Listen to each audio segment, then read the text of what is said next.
No C ಯಾರು ಜಮೀನನ್ನು ಕೊಟ್ಟಿದ್ದಾರೆ ಅಲ್ಲಿ ಕೊಟ್ಟಿದ್ದಾರೆ, ಕೊಡ್ತೀನಿ ಅಂತ ಹೇಳ್ತಾರೆ, ಕೊಡೋರು ಇದ್ದಾರೆ. ಅವ್ರು ತಗೊಂಡು ನಮ್ದು ಏನು ಬೇಕೋ ಸರ್ಕಾರದ ಯೋಜನೆ ಇದೆ, ಸರ್ಕಾರದ ಯೋಜನೆ ಮುಂದುವರಿತದೆ. Why I should stop? They have taken money, we have given money to them, notification ಆಗಿದೆ. ಆದಮೇಲೆ ಅವ್ರು ದುಡ್ಡು ಖುಷಿಯಿಂದ ಬಂದು ತೆಗೆದುಕೊಂಡಿದ್ದಾರೆ. ನಮ್ಗೆ ಒಳ್ಳೆ ಚಾನ್ಸು, ಕುಮಾರಣ್ಣ ಎಲ್ಲ 25 ಲಕ್ಷ ಕೊಡ್ತೀನಿ ಅಂತ ಹೇಳಿದ್ರು, DK ಬಂದು 2.25 ಕೋಟಿ ಕೊಟ್ಟವ್ರೆ ಅಂತ ಅಂದ್ಬಿಟ್ಟು ಖುಷಿಯಿಂದ ಅವ್ರು ತೆಗೆದುಕೊಂಡಿದ್ದಾರೆ.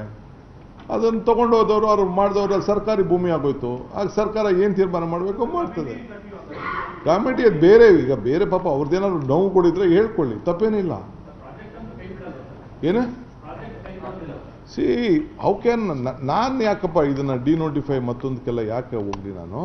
ಅವಕ್ಕೇನೆ ಈಗ ಎಷ್ಟೋ ಜನ ಈಗ 75% ಈಗ ಒಂದೇ ಹಳ್ಳಿಲಿ ಈಗ ಆಲ್ರೆಡಿ 75% ತೆಗೆದುಕೊಂಡಿದ್ದಾರೆ, ಕೆಲವು 50% ತೆಗೆದುಕೊಳ್ತಾರೆ. ಈಗ ನೋಟಿಫಿಕೇಶನ್ ಆದಮೇಲೆ ಮುಂದಕ್ಕೆ ತೊಗೊಂಡು ಹೋಗ್ಬೋದು, ಕೆಲವು 60% ತೊಗೊಂಡಿದ್ದಾರೆ. ಅದನ್ನು ನಾನು ಬಿಟ್ಬಿಟ್ಟು ದುಡ್ಡು ಅವ್ರು ಈಸ್ಕೊಬಿಟ್ಟು ಆದಮೇಲೆ ಕೊನೆಗೆ ವ್ಯವಸಾಯ ಮಾಡೋಕ್ಕೆ ಬಿಡೋಕ್ಕಾಗ್ತದಾ?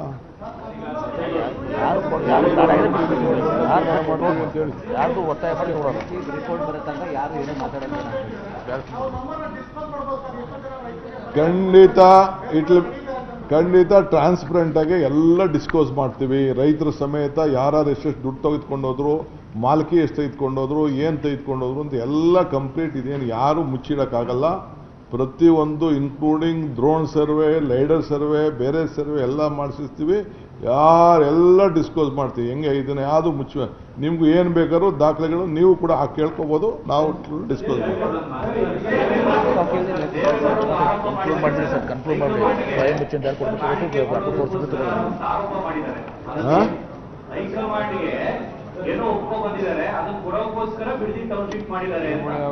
ನೋಡಿ. ಅವಕ್ಕೆಲ್ಲ ನಾನು ಉತ್ತರ ಕೊಡಕ್ಕೆ ಹೋಗಕ್ಕೆ ಇಷ್ಟ ಇಲ್ಲ.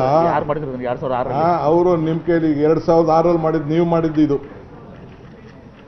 ನಮ್ಗೇನು ಅವಶ್ಯಕತೆ ಇಲ್ಲ. ನೀವು ಯಾರು ಕೊಟ್ಟಿದ್ದಾಗ ನಿಮ್ ಯಾವ ಹೈಕಮಾಂಡ್ ನೀವು ಕೊಟ್ಟಿದ್ರಿ?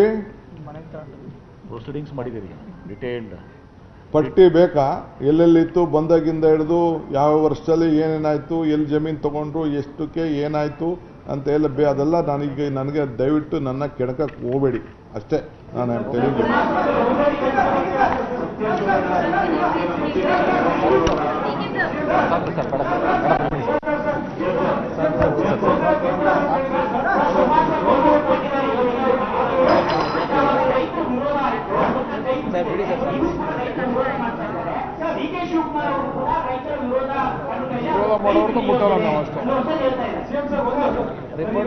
ನಾನು ಏನು ಹೇಳಬೇಕೋ ಹೇಳಿದ್ದೀನಿ. I will wait for the report. Let farmers ಪಾಪ ಅವ್ರ ಬದುಕು ಅವ್ರು ಕಟ್ಕೊಳ್ಳಿ, ಸರ್ಕಾರಕ್ಕೆ ಕೊಡೋರು ಕೊಟ್ಕೊಳ್ಳಿ. ಕುಮಾರಣ್ಣ ರೆಡ್ ಝೋನಲ್ಲಿ ಇಡು ಅಂತ ಹೇಳಿದ್ದಾರೆ, ಅದನ್ನು ಮುಂದುವರಿಸ್ತೀನಿ ಅಷ್ಟೇ.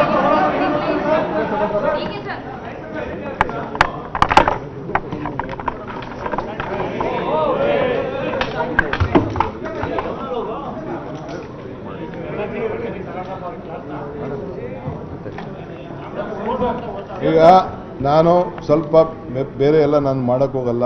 ನಾನು ರೈತರಿಗೆ ಅಪೀಲ್ ಮಾಡ್ಕೊಳ್ತೀನಿ, ದಯವಿಟ್ಟು ನಿಮ್ಮ ಹೋರಾಟ ಧರಣಿ ಎಲ್ಲ ಬಿಟ್ಟು ನಿಮ್ಮ ಬದುಕನ್ನು ನೀವು ಕಟ್ಕೊಳ್ಳಿ ಅಷ್ಟೇ ನನ್ನ ಅಪೀಲ್.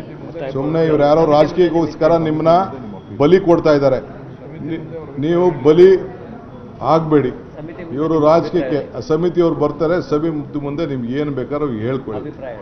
ಹೊಡೆಯೋದಾದ್ರೆ ಬೇಕಾದ್ರೆ ಬಂದು ನನಗೆ ಹೊಡೀರಿ, ಏನು ತೊಂದರೆ ಇಲ್ಲ.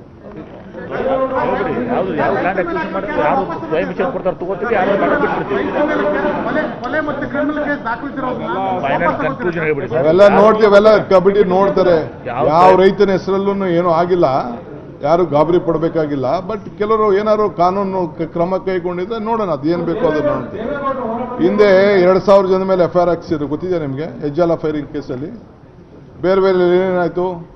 ರಾಮನಗರ ಯೂನಿವರ್ಸಿಟಿಗೆ ಏನಾಯಿತು? ಹಾಸನ್ಗೆ ಏನಾಯಿತು?